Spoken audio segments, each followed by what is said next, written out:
New wheels of change keep rolling, e-bikes and scooters flowing. Active minds and hearts are growing. Together we keep going. Together we keep going. Okay, ready to gear up for a deep dive into safety.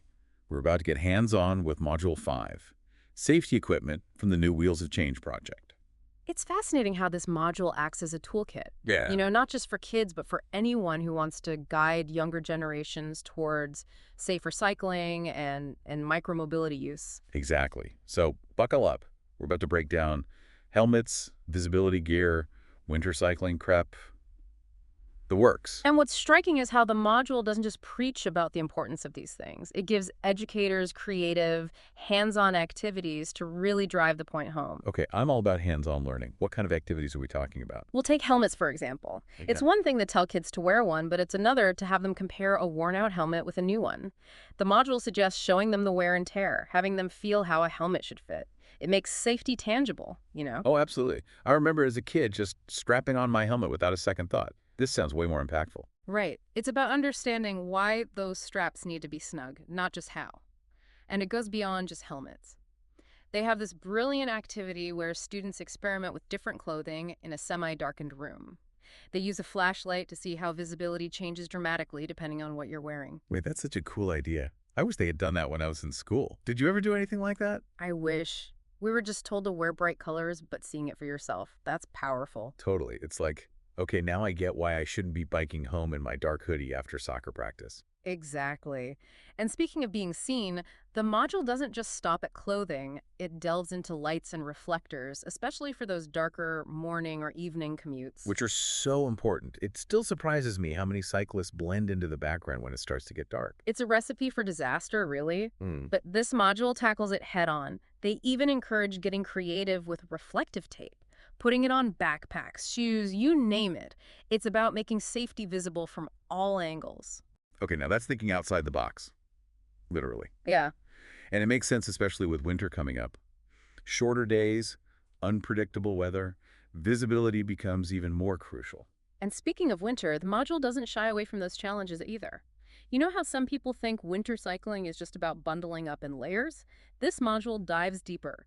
It emphasizes that layering for warmth is great, but you don't want to compromise your movement or visibility. That's a good point. You need to be able to react quickly on a bike, bulky layers or not. Exactly. They even suggest experimenting with different fabrics, seeing how some materials might trap sweat and make you colder while others wick it away. Okay, that's getting into some serious winter cycling knowledge. I admit I hadn't thought about that before. Did you have a go-to winter riding outfit when you were younger? Let's just say I learned a lot through trial and error back then. This module would have been a game changer. It emphasizes that preparing for winter cycling goes beyond just clothing.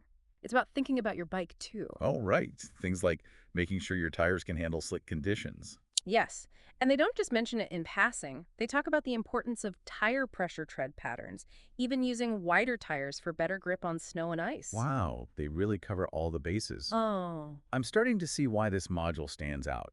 It's practical hands-on, and it doesn't shy away from the details. And that's what makes it so effective. They present all this information in a way that's not just digestible, but engaging. It sounds like they've found that sweet spot, making safety education fun and empowering, not just another list of rules to follow. Exactly. It's about giving young people the knowledge and confidence to make smart choices, whether it's choosing the right helmet or gearing up for a winter ride. And that kind of empowerment is invaluable, especially when it comes to something as important as safety.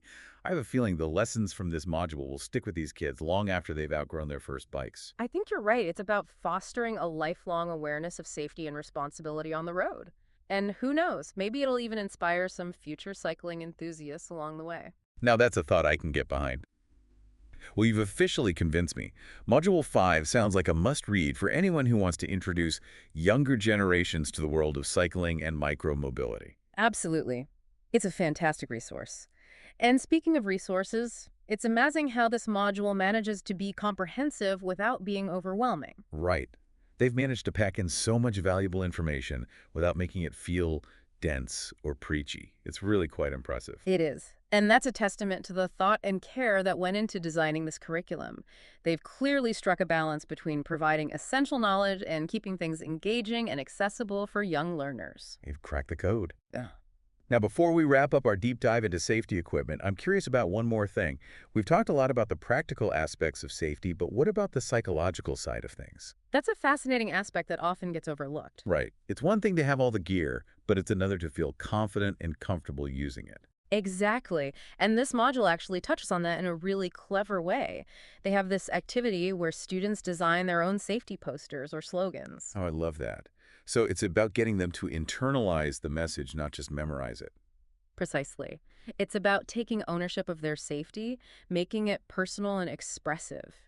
And, when kids feel like they have a voice, they're more likely to listen. That's so true. It's like they're not just being told what to do, they're actively participating in creating a culture of safety. Exactly. It's about shifting from, I have to wear a helmet because someone said so, to, I wear a helmet because it's part of who I am, a responsible cyclist. No, that's powerful. Yeah. It sounds like this module goes beyond just checking boxes. It's about sparking a mindset shift. And that's what makes it such an invaluable tool, not just for educators, but for parents and anyone who wants to empower younger generations to ride safely and confidently. Absolutely. Well, you've officially opened my eyes to the depth and ingenuity of Module 5, Safety Equipment.